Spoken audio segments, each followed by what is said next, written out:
We've been fortunate that over time we've had different grants. The most recent grant we've had was around breakfast participation. Many of our sites were a little bit reticent to provide breakfast because they were under the assumption that breakfast had to be served pretty early in the morning. So they tried it and found out that some of their kids really liked it. They also provided resources for us to do some social media promotion of our breakfast program to increase the awareness, as well as providing activities for young people to do while they were eating. We really asked the sites to identify the staff that have the skill set, have the time, have the passion to provide the meals to the young people, because we don't pay site staff to come and serve the meals. The sites need to identify someone from their current team to help move that program along. We develop our program budget. We use three things. We use the estimates from the summer before, the current estimates. We survey each of our sites and ask them how many meals they're going to serve, what kids they're going to be serving to, what meals they want to serve. And we also then compare that to the previous year's actual numbers. We really try and get relatively accurate information, because we know the more accurate we can be on that, we can estimate how we can use resources in our budget to provide for other things that are approved from summer food budgets. We stay on budget by reviewing our daily meal counts, and we adjust our weekly ordering as needed. But one of the key aspects that helps us to stay on budget is engaging our partner agencies out there that we collaborate with and seeing if they're going to have any additional children coming into one of our summer sites. That allows us the freedom to adjust for any influx of children, or if we're going to lack some children. Part of developing an accurate budget for us really consists of knowing what we're going to do that summer. Many of our sites are repeat sites that we've been doing for over 5 years, so we know in advance kind of how many children we will have, and this allows us the freedom of keeping our waste down. Something very critical to our budget is our determined price per meal. And at the beginning of the year, we negotiate the best price we can. And that goes out when we solicit for our food vendor. We really try to work with them to try to give us the best price per meal to ensure the success of our program. So the main goal of a summer feeding program is to be a net zero. So I start with budgeting the labor necessary to produce the goal number of meals. Then I factor in the tray cost or the per plate cost for food and project out the revenue from that goal set. Ideally, we give all of the programs at least 1 full week to operate, so we know how many students are going to attend and participate.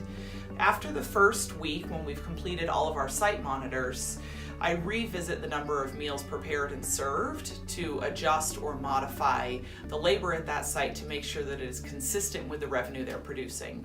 I will then revisit after the first month and then at the second month. So if we have a site that is not doing as well as we'd hoped, maybe they're only hitting half of their projected meals served, we try to be really flexible with our labor.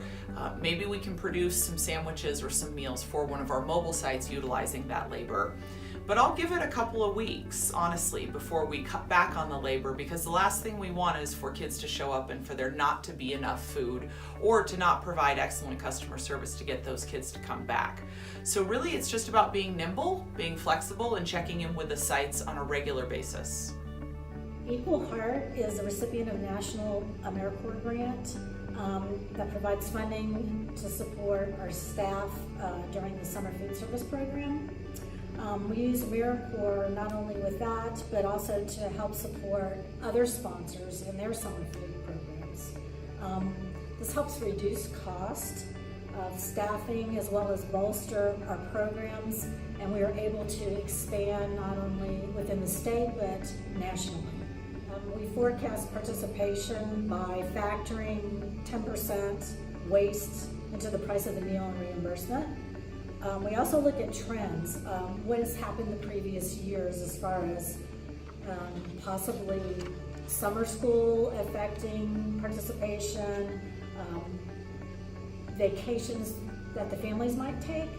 Also, around the 4th of July is usually when there's a decrease, so we look at all of those things, as well as we use this CDE financial tracking tool, or any other method that you might want to use to track those type of things.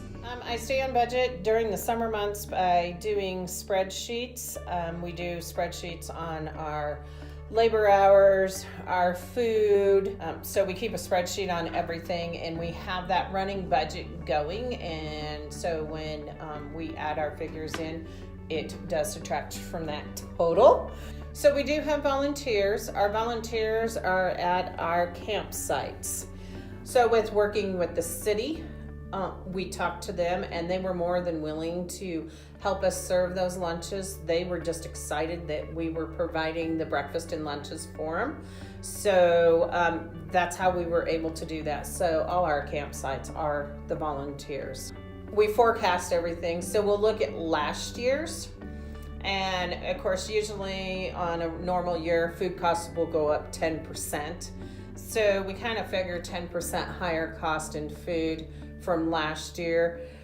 Participation, unless we add a new site, we forecast participation about the same, but we do try to increase it by 10% because we always want to try to bring more customers into our programs. So I applied as a host for nutrition services to the United Way of Weld County to host AmeriCorps Vistas.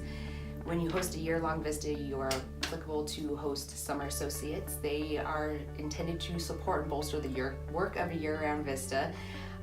They have done various projects for us. They have helped prepare summer meals, they've helped serve them, they've helped promote and advertise for the program.